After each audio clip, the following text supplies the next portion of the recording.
Good evening, everyone, and thank you for joining us. On behalf of Cardinal Health Canada and our distinguished guest speakers, I would like to welcome you to Changing the Paradigm, Supporting Patient Transition to Home Care Using a Disposable Canister Negative Pressure Wound Therapy Device. My name is Dr. Melissa Naiman. I'm the Global Medical Affairs Manager for the Negative Pressure Wound Therapy portfolio at Cardinal Health, and I'm pleased to moderate our session tonight. Our two guest speakers, Susan Chandler and Rose Reisman, will review the principles and applications of negative pressure wound therapy and share their experiences using a disposable canister negative pressure wound therapy system. But first, I'd like to take a few minutes to give an overview of the Cardinal Health negative pressure wound therapy portfolio of devices and products that Rose and Susan used in the case studies they'll share today. Also, I'd like to encourage you to take advantage of the Zoom Q&A box to ask any questions during the event.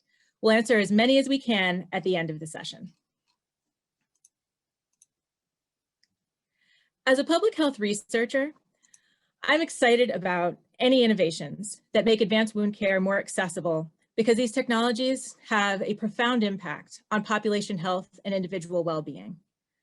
Cardinal Health's Canadian negative pressure wound therapy offerings include SVED and PRO family of devices that can be utilized across the continuum of care. And with well over 1.6 million days of therapy supporting clinical outcomes, it's easy to see why Cardinal Health is a trusted source for negative pressure wound therapy. The Cardinal Health Pro negative pressure wound therapy device is simple, reliable, and effective. Its intuitive design and compact size make it an easy choice for clinicians, and weighing in at less than half a kilo with a quiet, high-powered motor makes it a popular choice among patients as well. Other features of the Pro include 1,000 days of therapy and up to 18 hours of battery life. The Pro2Go kit is a convenient way to ensure that patients have no interruption in therapy when transferring across care settings. The convenient kit provides everything you'll need for 10 days of negative pressure wound therapy. Each kit includes a device with 10 days of therapy, 3 large dressing kits, 2 300cc canisters, a carrying case, and an AC power adapter. From multiple dressing sizes to carrying cases and Y connectors, Cardinal Health offers a full suite of dressings and accessories designed to meet your negative pressure wound therapy needs. Cardinal's uniquely patented simultaneous irrigation technology is the only negative pressure wound therapy system that gives you the option of delivering topical solution into the wound bed at the same time as negative pressure is applied. This therapy helps to reduce bioburden, remove debris, and add moisture to the wound bed, contributing to an optimal environment for granulation tissue generation and healing.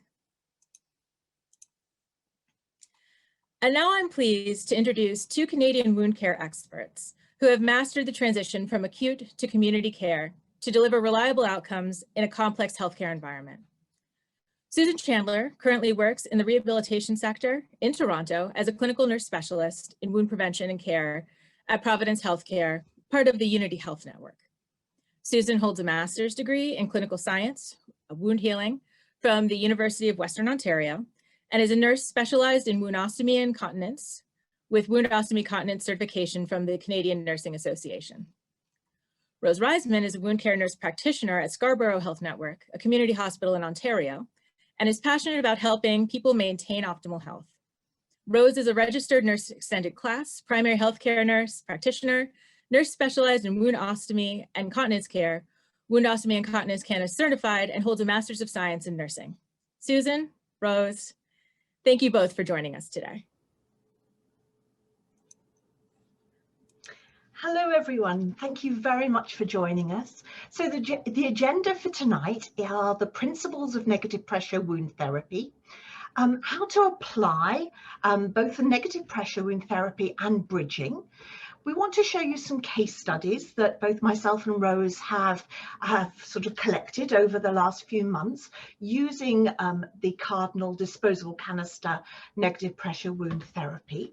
And also we want to think and challenge you to really think outside the box when you're using negative pressure. So I'm just going to hopefully advance the slides. I'm afraid I just need to bear with me. My slides aren't advancing at the moment, so I wonder, Melissa, if I can trouble you do that. That's lovely. Thank you. So how does negative pressure work? So whenever I'm talking to patients and their families about things, I like to explain it with an analogy that's very straightforward.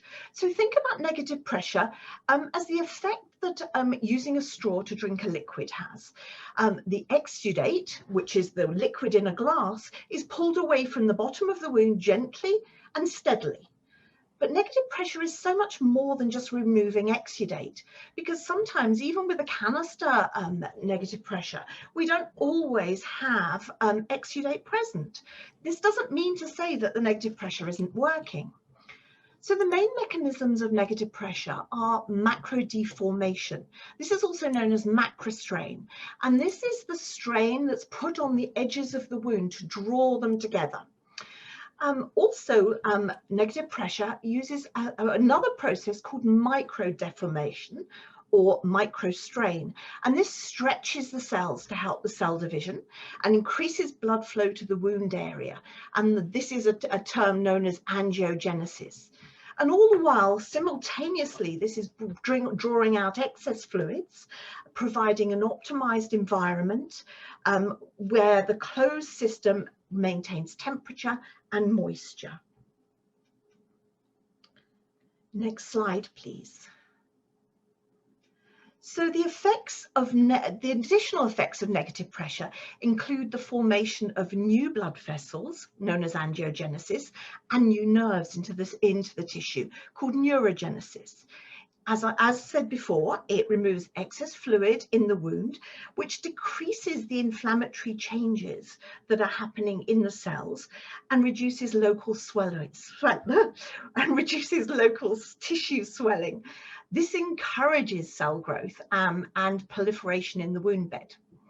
The sealed system helps reduce the risk of pathogenic infection. We have this lovely film over the top that keeps everything safe. And with the exudate managed more effectively, the need for frequent dressing changes is really reduced. Next slide, please. So the types of pressure that we use, it can be fine-tuned from between 50 to 150 millimeters of mercury. Usually we use around a 125. And this continuous pressure, when set on the continuous setting, which both the Pro and the Pro to Go can utilize, helps remove exudate from the wound. So the continuous pressure setting allows that continuous maintenance of negative pressure. Intermittent negative pressure can also be used, and that's been found in research to provide increased microstrain on the wound bed, which encourages the stretching of the cells, and also helps with the deposition of new granulating tissue, which we know that we need to fill a wound bed. Next slide, please. So I'd like to talk about the advantages for a patient's wound and how you can see from the photos below, this is one of our case studies, and prior to the actual the negative pressure going on, the wound was rather wet and moist, and you can see how glistening it is. There's quite a lot of purulent exudate. This lady was on antibiotics, so we knew we had a nicely maintained wound. But look how different the tissue is after the negative pressure, that beautiful pebbly granulation tissue that's now really nicely vascularized. Next slide, please. So then the other piece around the advantages is that, again, looking at the slides that we have, the two photographs, how wet the wound to the left is before the addition of the Pro to Go. We actually used the Pro to Go at this stage just to try it, to see how it was going. And look how different in 2 days the wound looks. Lovely, not so moist, not so shiny like an ice rink. And it gave physical support for this particular wound. So I'm going to hand over to Rose now.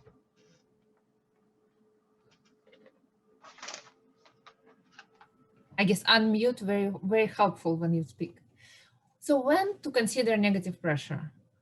When you have a chronic wound which doesn't heal and you see that there is nice granulation tissue there, or if you're using irrigation, you can even start when there is some debris in the wound. Acute wounds and surgical incision or amputation, those wounds are acute and you definitely can consider negative pressure. And as Susan explained, by mechanism of action, this will be great because it will use the macro strain and micro strain. Dehisced surgical wounds, skin grafts and flaps, burns, traumatic wounds, any low extremity wounds, venous or diabetic ulceration can be great when you want to jumpstart or just improve the circulation, microcirculation, and the strength. So what are the contraindications? If you have a wound which is high risk of bleeding or very unstable INR, you need to be very cautious, and it's a contraindication by most manufacturers. Infected wounds, which are not on antibiotic treatment, because you will tell me, oh, all chronic wounds are infected, and I will agree with you. But when you have an acute infection and there is no antibiotic treatment, and when we're talking about devices in the community, when you don't have a close monitoring, so you need to be very careful.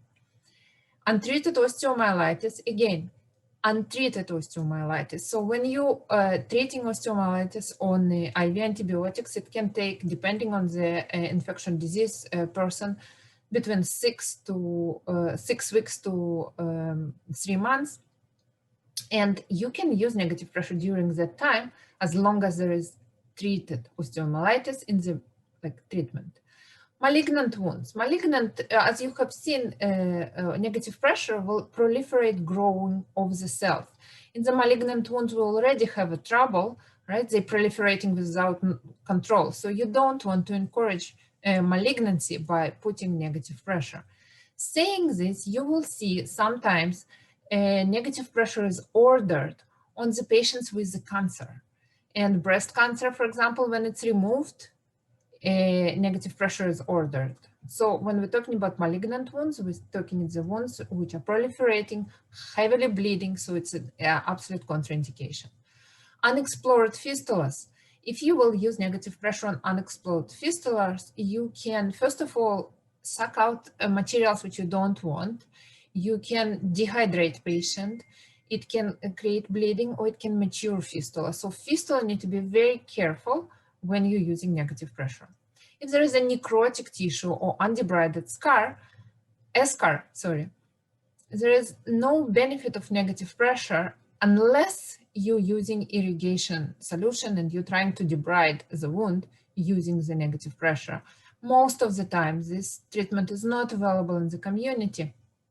So necrotic tissue, especially if there is more than 75% necrotic tissue, some people only will put negative pressure with it's only 25%. When you get an expertise on when to use and how to use, you will be able to gauge when you personally going to put your negative pressure.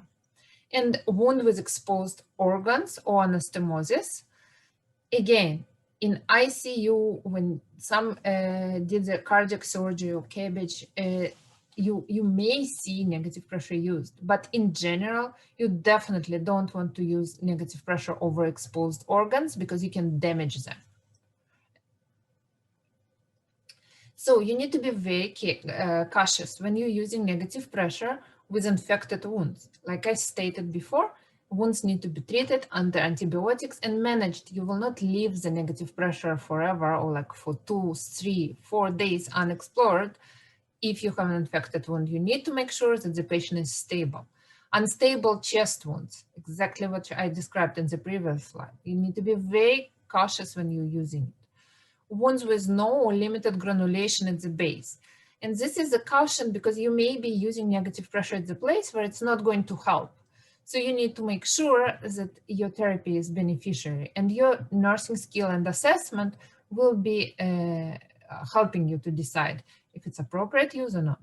Patient on anticoagulation therapy, you need to be very Cautious because you can cause bleeding, and when there is patient bleeding, you in trouble, and the patient also in trouble. If you've done a recent sharp debridement, wounds bleeding, and this bleeding was not stopped, you need to be very cautious, and some people have a rule that they do not apply negative pressure after sharp debridement.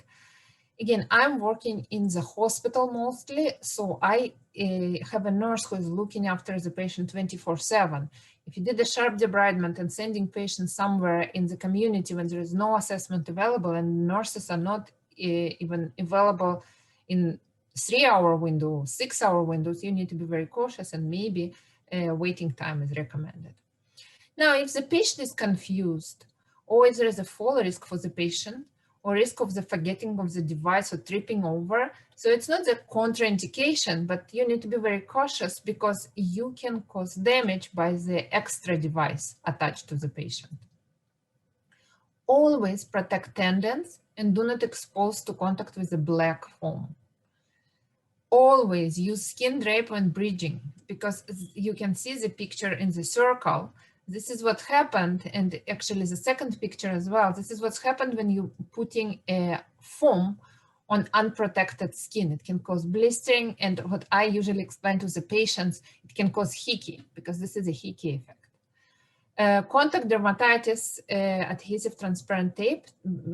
Some patients are allergic to the tapes, and sometimes it can become a contraindication for using the negative pressure, or you would need to use tricks and cover the skin with sealants and different protective materials. Now, you need to be stabilizing the tubing because people can fall over or trip over it, but even worse, like you can see in the lowest picture, there can be a pressure injury caused by tubing, and I've seen it many times. Both in the venous leg ulcers when we use tubing under the cast for diabetic ulcers, or even when you are applying negative pressure on hips or sacral area without offloading, and pressure damage can be caused.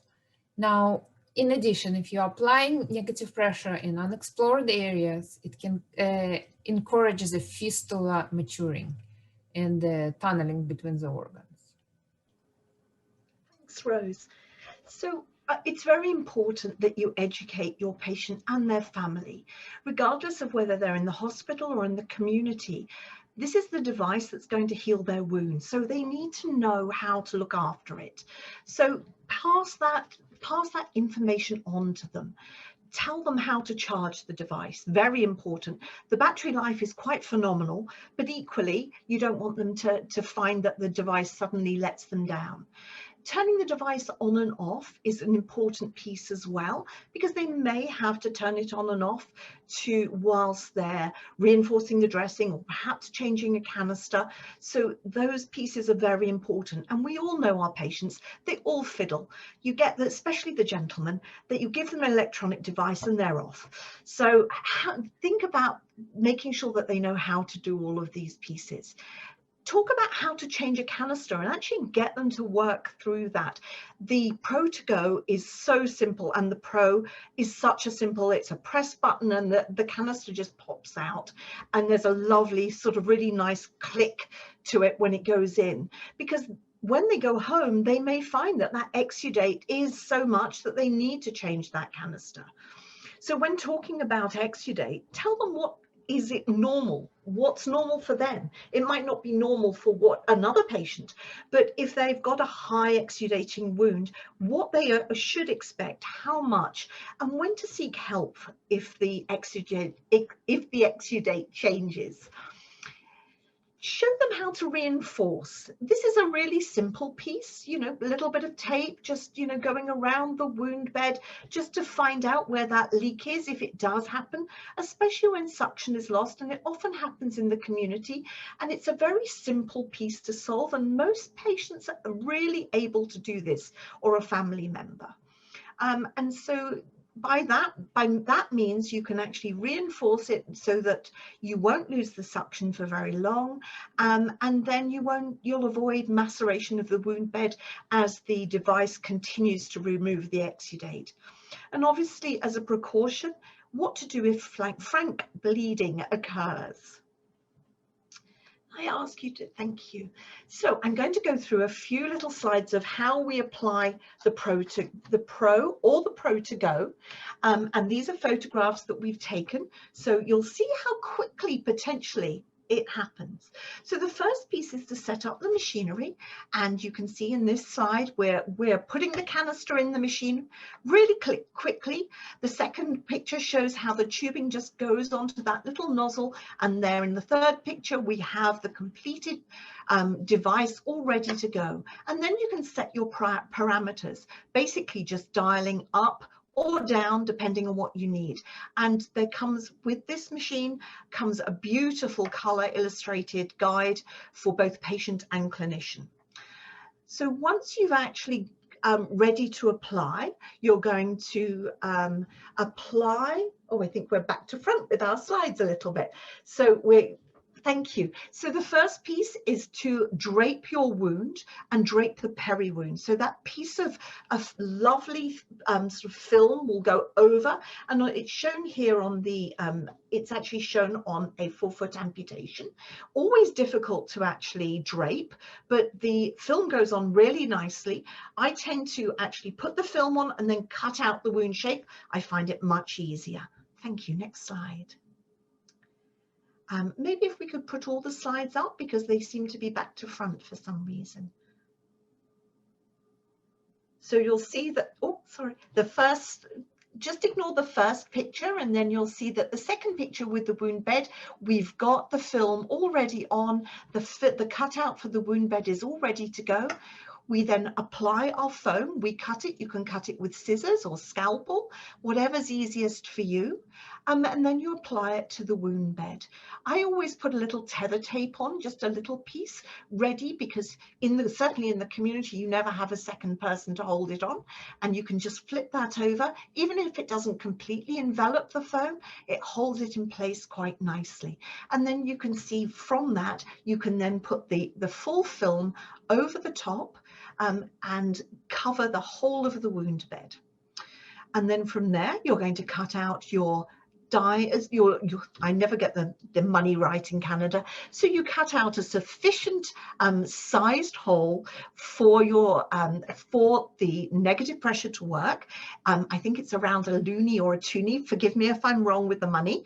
And then you apply the pad with the tubing, and that actually completes the system ready to go. You may have to go back and use a little bit. What I tend to use is a little pad of the skin sealant, so a skin protectant, just to go around the edges. It seals it up really nicely and just floats that film onto the skin to get a really nice seal.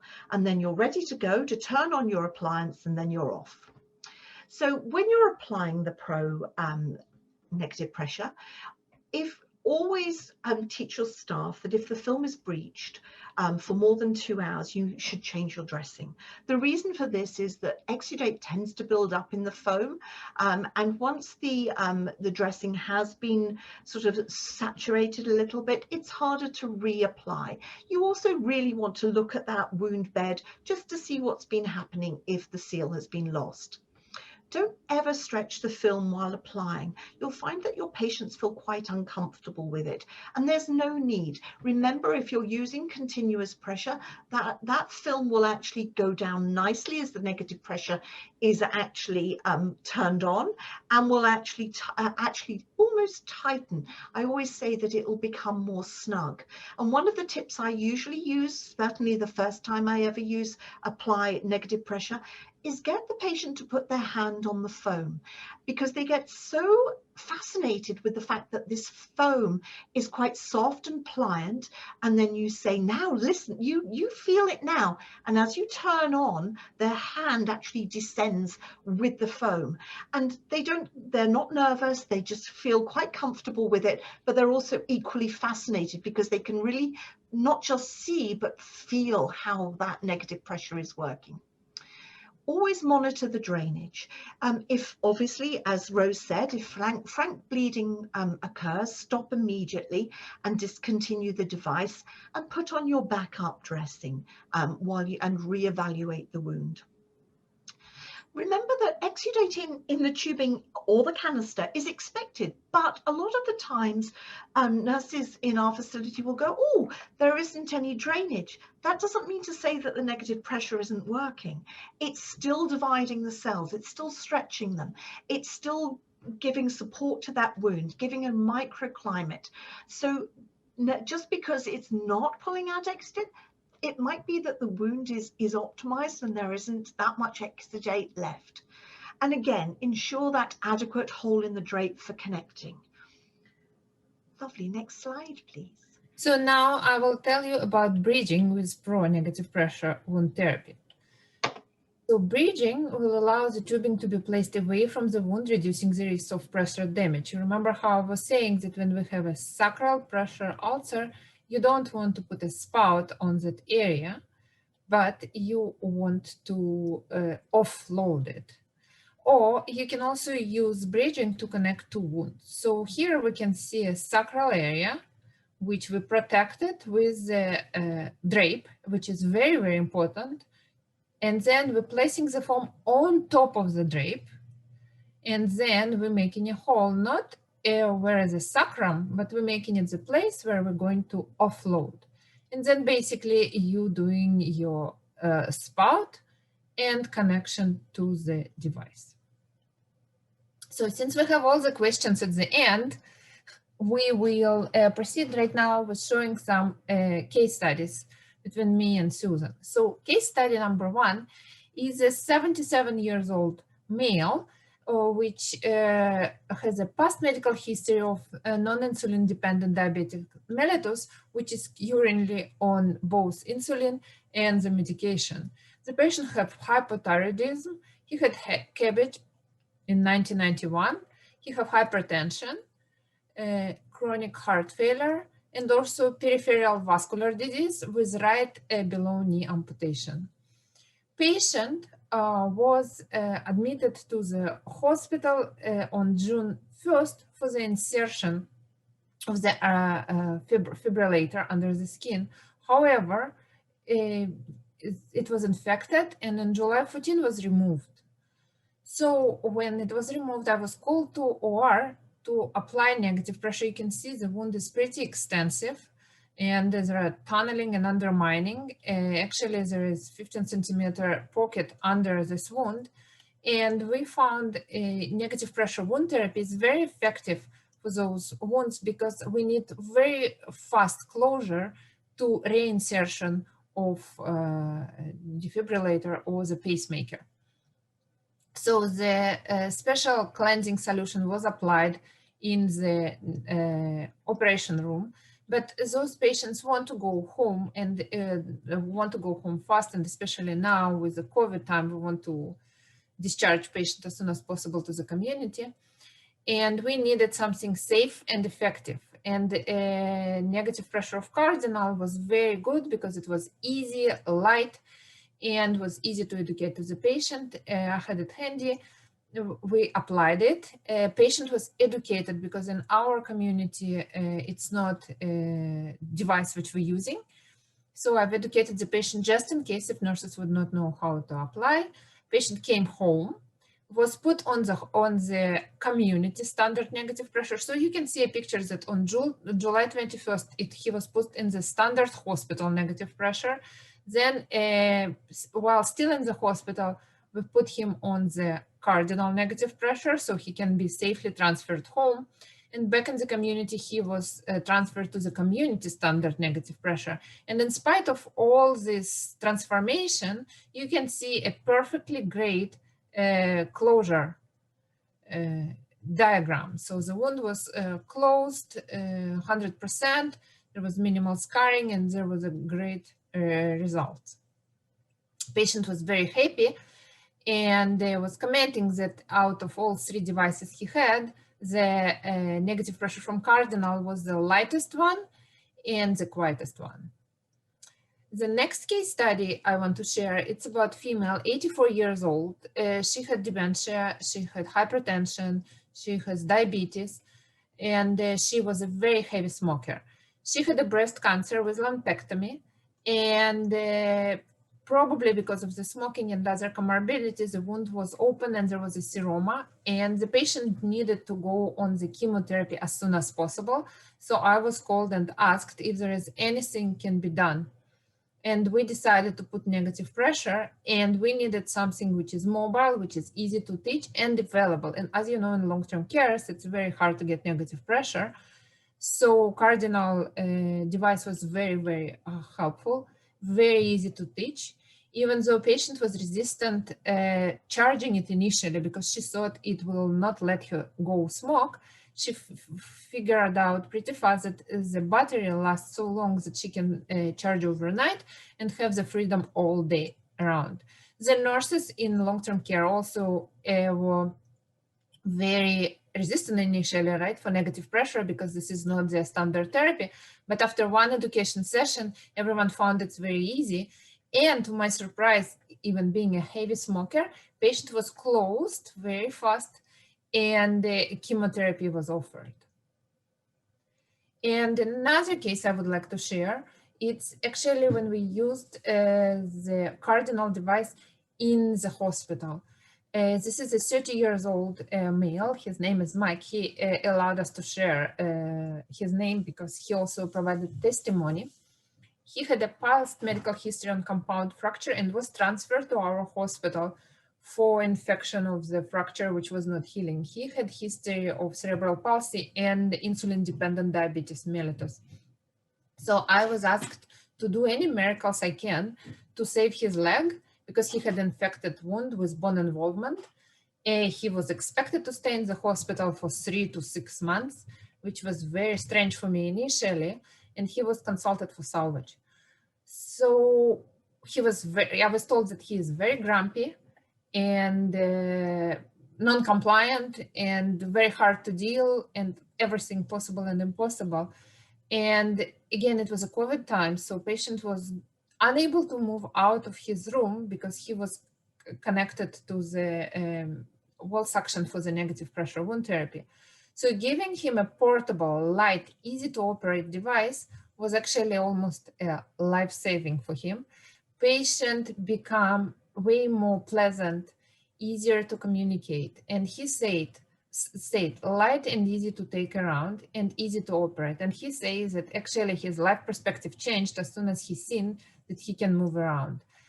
Now, this was not a standard hospital device, but staff says that it was very easy to use, very versatile interface, because sometimes we would like to pack him with antimicrobial gas. Sometimes we use the methylene blue interface. Sometimes we use the foam interface, depending on the phase of the wound healing. And everyone was very happy. And you can see a happy result that the patient was not amputated. And he actually went to Susan after for rehabilitation. And you can see that there is a new surgery was done, and there is a good scar formation, and patient survived, and everything was very good. Susan, you go. So I wanted to talk about a lady who came to us with a diagnosis of meningioma. It was removed and she was actually doing really well.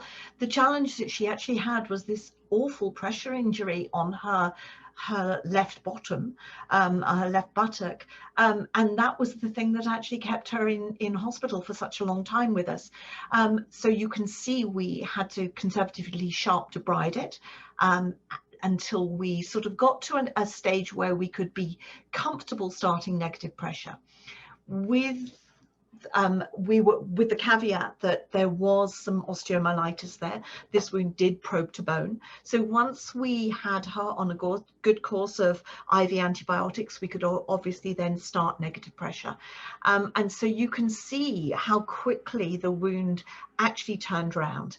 We used the AMD Curlex, the antimicrobial bandage roll, into the undermining, and then foam on top, just as a antimicrobial interface, but also something to help wick and to put into the tunneling.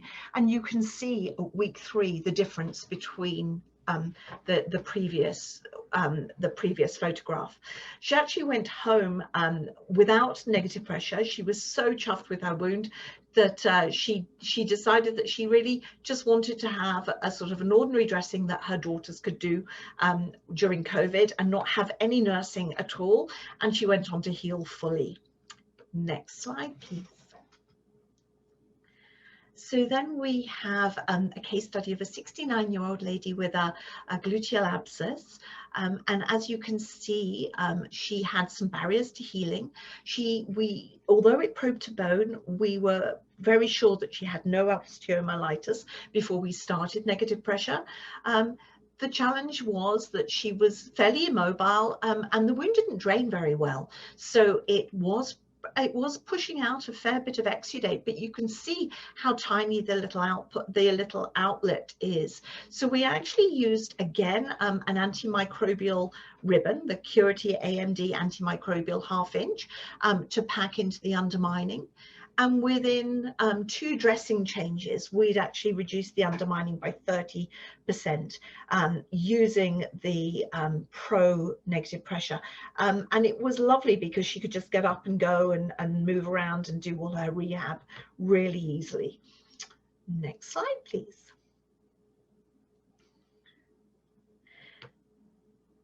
And then we have a gentleman with first a greater digit. His greater toe was removed because of neuropathic ulceration. He did also have some osteomyelitis, which was stabilized and treated with intravenous antibiotics. And he was a smoker, so there was an element of ischemia there. And remember that negative pressure helps the angiogenesis, the formation of the new blood vessels into the wound. So we were very keen to try and utilize it quite early. And again, we packed to the base around the bone with the antimicrobial Curity ribbon that worked very well. I like using an antimicrobial ribbon at the base, especially with people with diabetes that are going to be high risk for infection anyway, and also because he had some osteomyelitis. Whilst it's not going to make a big difference to that, that's the IV antibiotics, it still means that that wound bed reduces in inflammation as well. So he did really well. And look, this dressing was actually put on by one of our nurses on the unit. I passed it to her and basically said, okay, this is a new system, do you want to have a go? And sort of it was a case of zip, zip, zip, and it was all done in a matter of minutes. It doesn't look very pretty, but boy, did it work. And that was why we were so excited about it. I'll let Rose go back because I think there are some testimonials from her patient. So Mike, which we spoke about the patient which was in the acute care. I really like the fact the pump gives me freedom to move around the hospital because it is the only thing left for me. It was easy to operate, so even if nurses are not around, I know how to connect and disconnect the canister. Thanks for bringing a solution to my problem. Now the other patients say, pump is so light and quiet, I sometimes forgot I'm hooked to it. Another testimonial is from Lisa, and she is actually a registered nurse who was in the hospital day surgery for pilonidal sinus. And because we were trialing it, we were able to apply it right in the OR. And then usually it's hooked day 2 or a week after the pilonidal sinus surgery by the community. and we were able to apply Cardinal pump right in OR, which is the best to apply right away. What she say, your pump, Cardinal Health Pro, is light and quiet, because this was the pump which I provided. And the other, oh, I thought the nurse at home about the pump and they were happy to change it for me. So again, in our community, we don't use Cardinal pump, we're using the other one. And the patient was able to teach the nurse, which means the pump is very easy to teach. Patient and staff perspective. So Susan, you want to take over? Yeah, please. So these were our perspectives from our staff. And so bearing in mind we're in rehab, we want something that's easy to carry. And, you know, we have good negative pressures in our hospital already. But trialing this was quite lovely. It's easy to carry. Really easy to understand the operation of it.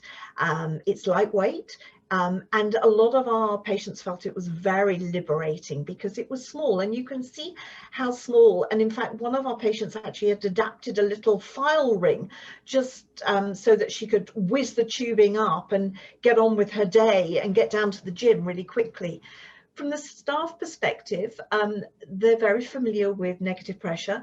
And so when they were given the actual machines to operate, they were very surprised how easy they were to operate, and also how versatile that film is to adapt to the feet, for forefoot amputations, in between toes, areas that are usually quite a challenge at the best of times to dress. We were getting a nice, really good interface in there just to seal beautifully. Next slide. So we'd like you to try and think about considering negative pressure rather outside the box. So what we found with the Pro and the Pro to Go is that we can now use it for patients that we wouldn't normally have considered for negative pressure therapy. So as Rose has already mentioned, she's used it in long-term care with the long-term care residents, but a lot of the time we discontinue our dressings for negative pressure when patients go out. So they might go out for hemodialysis, they might go out for appointments, and at every stage we usually take them off standard machines, but now we can actually utilize those machines and they can go out with them just because of the cost effectiveness of them. And certainly for our hospital, we deal with a lot of disadvantaged population, and also for people that leave against medical advice. We have a lot of people that will just can't cope with being in a hospital, and yet they have significant wounds that would really benefit from negative pressure, but because of this risk of leaving against a medical advice with a pump of some description with them, and our risk of not getting it back, this is where the disposable, and I say that in inverted commas, the Pro to Go with the 10 days worth of therapy, and the Pro really help, because we can get them some really good negative pressure in a short space of time that they can manage and go to a clinic to be seen, and potentially not have long waiting lists to try and get a negative pressure device, which has been our experience in the past. Next slide, and I'll pass it back to Rose. So negative pressure advantages for the patients. It's continuity of care. Patient not waitlisted for provision of negative pressure wound therapy. But it's also, if you need to discharge patient now, it's the community need time to organize. Even if there is no wait list in the clinic, in the community, they usually do not ship the pump to the hospital, and the hospital doesn't usually ship the pump to home. So patient need to be disconnected, put on the conventional dressing, and then sent home. Having a pump which can bridge it economically will help with it. So patient has the same therapy and there is no hesitancy to be discharged. Continuity of quality wound care. So negative pressure, there is a number of research papers saying that negative pressure in general making the wound healing faster. So when we can benefit from it on continuum, it's a great advantage. It's a seamless transition to the next care provider because the patient under control, and I love giving control to the patient, power to the person who needs that power and not somebody else, third party. So this is actually making the patient active. Patients teaching a nurse, think about it, how powerful it is. And then confidence in treatment, no gray areas as to what happens next. You explain to the patient, this is going to be this, they're going to use the same therapy, they may use a different pump, but here you go. Reduction in the number of dressing changes, because think about conventional dressing and then pump and then conventional dressing. And in Susan's case, when they're sending somebody to hemodialysis or to any other institution from the rehab, they would need to discontinue, put the dressing, and then depending what time patient come back, if the staff is able to put it, doesn't able, do they have time, don't have time. So it's all consistent and it's the same pattern. And it's ease of dressing and dressing maintenance for challenging wounds and negative pressure in general. So care providers. For the care providers, continuity of care, patients not waitlisted for provision for the negative pressure. Now, taking pressure off community partners for full assessment and provision of negative pressure on immediate repatriation home. Some wounds really need negative pressure wound therapy, especially from my perspective. I can say that some wounds are draining so heavy. Yes, negative pressure is not a draining machine, but a lot of time we're taking advantage of fluid management. And it would take three dressing changes a day to manage this effluent when the negative pressure containing it, and it's giving also patient feeling dry and feeling normal and feeling like feeling a person, because when you're leaking and itching all the time, it's not the same. Seamless discharge on wound care, which is benefit both for the patient and care provider. Now, the cost effectiveness, avoiding higher cost, delayed discharge, and all other bypasses. In my case, which I presented, it was the patient was on wall suction because all what we did with the negative pressure was the drainage management. Initially, it wasn't for the wound closure. We just needed to contain the drainage, which is completely moist all the time. And Cardinal pump was a very cost-effective solution to it because we used it only when the patient needed to get out of the room. And then when the patient back to the room, he would connect himself to the wall suction. Now, another very good thing, compatibility of reusable product with negative pressure device. It's not an issue because it's the same foam, the same drape, and maybe the spout can be different between the providers. And Susan tried this grab and go package for 10 days. And I understand the feedback was phenomenal for it. I used more 3 months pump because I had a longer duration of the therapy, and it was also very cost effective. We're now going to begin the Q&A. Thank you, everybody, for being so prompt and offering up your questions early, but please feel free to add some last-minute ones as well. So with that, I'm going to ask the first question of Rose.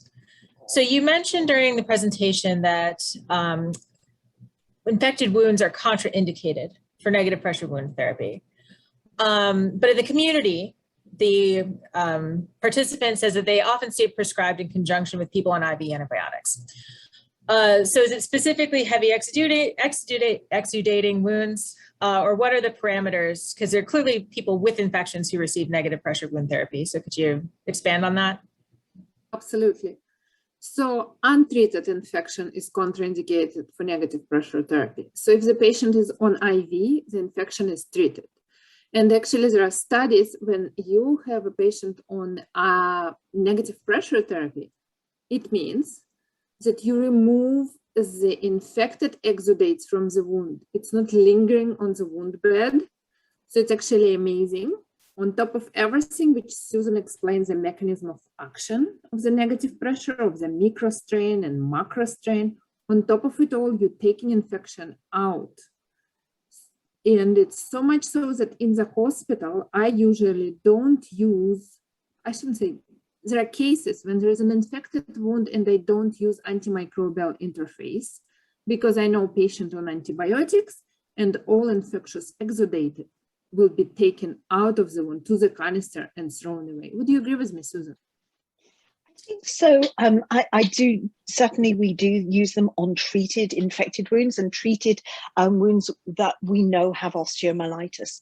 But it's really important that they are receiving adequate treatment for the same reason that you wouldn't put negative pressure on a malignant wound because of the action where it does just proliferate and grow new cells. We certainly don't want that bacteria growing. So once that is nicely contained with the antibiotics, absolutely, really a really good way of managing high exudate.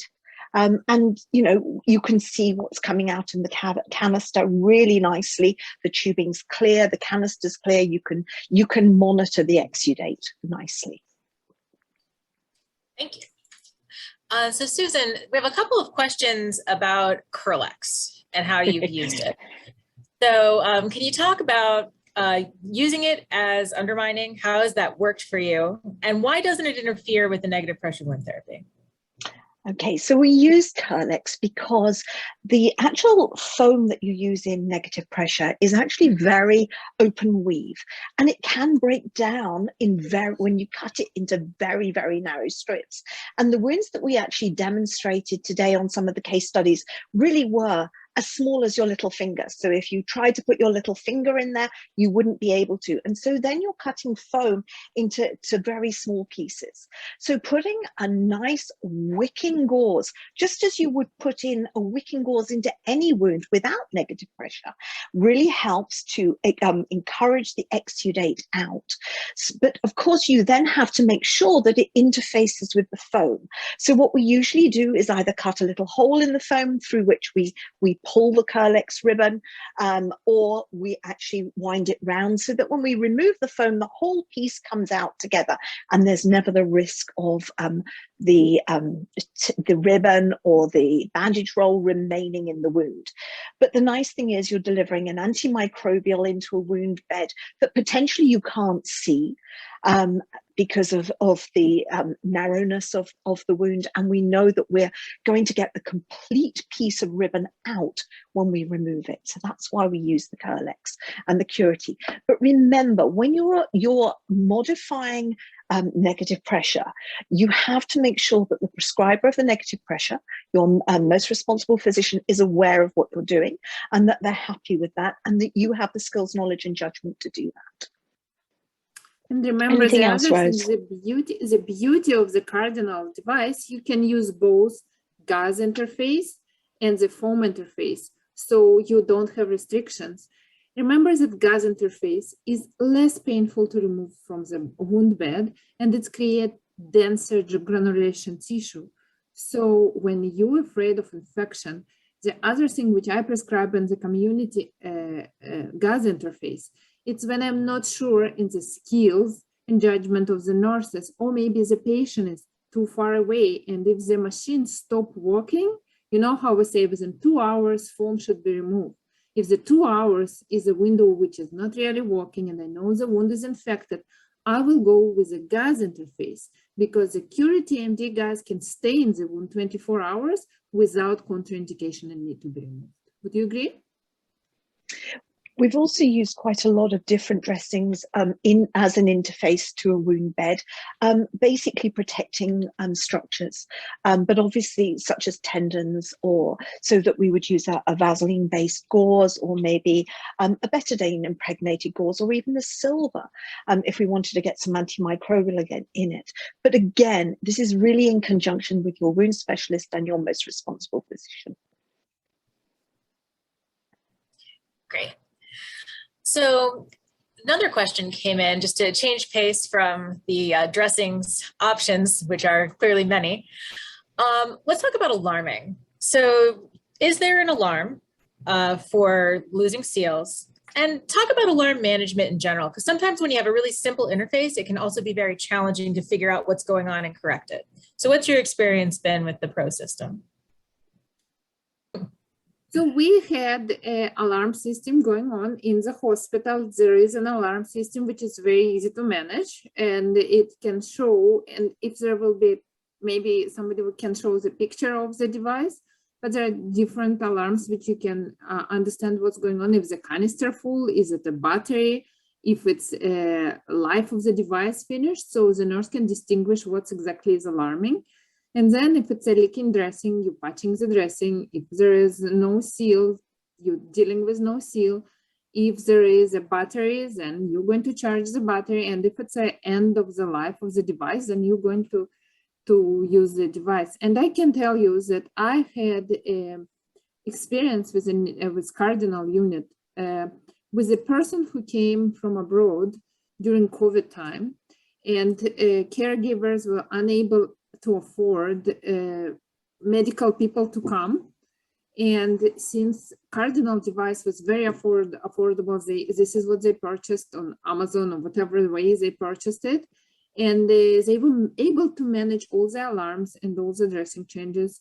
And the wound is very nicely progressed. And right now we're looking at closure when it was lingering there for 2 years. The actual alarms are clearly identified in the little fact sheet that comes with it. It's a two-sided, lovely coloured leaflet for one for clinicians, one for family. Tells you all the alarms, how to sort them out. It really is ever so straightforward. Thank you. And so final question about how you've used negative pressure wound therapy. How about with total contact casts or other offloading? Rose? Definitely, absolutely. I did use it with total contact cast, and also with a working air cast, and also with compression therapy. And for example, Mike, the example which we've done, he did a compression therapy, and we've used Cardinal negative pressure with him. Susan? I've used both with compression and with the walking cast. I've yet to use it with total contact cast. I do have a little caveat around that because of the pressure, and it's not so visible, but that's my personal sort of safeguard. And I think if you're more, I'm not as au fait with the total contact cast as probably Rose is, so that's why I err on the side of caution with that piece. But always remember that you've got to make sure that the tubing and the pad connector is always offloaded and not going to add any additional pressure. So you have to sort of make a sort of devices to offload that within the cast, but they're usually very simple, and that's where your bridging comes in. So those bridging techniques to bring a bridge of foam up to an area outside the casting where you can actually then have the pad and the tubing. Always remember your gold standards: knowledge, skill, and judgment. Fantastic. I think we have one more quick question on dressing options, if you ladies don't mind. Any experience using a cellulose-based product like Promogran in addition or to add to the wound healing? Any thoughts on that? Absolutely. When the wound is healing and with the negative pressure, I was widely using the KCI, which is the same company who is creating Promogran, and definitely the Cardinal pump. Any negative pressure when the wound is granulating and we're trying to promote from the dime, the edge effect, definitely add Promogran or Prisma. And there are some other products available on the market which are for the edge effect. And yes, absolutely, under the foam. Any final thoughts? Well, Susan? it's definitely worth considering. It's a fabulous system. We've used it such a lot to get people home safely and quickly with COVID, and into a community where perhaps those negative pressure systems aren't quite as readily available, and it just bridges that gap so nicely. So yes, absolutely, great system. Now we really easy to use. Go. Yes. Thank you. All right, down to the wire. Thank you both so much for your enthusiasm and your knowledge and insights. I'd like to invite everybody, if you want a certificate of attendance, you can email the wound care team. The email is in the chat for Cardinal Health. You can also follow up with Wounds Canada with any last minute questions you have. We'll be happy to follow up with you by email. And finally, please participate in the evaluation that will pop up on your screen shortly. We really appreciate your feedback and look forward to providing you with additional educational opportunities in the near future. Have a great night, everyone. Thank you again for joining us. Thank you very much. Have a nice evening.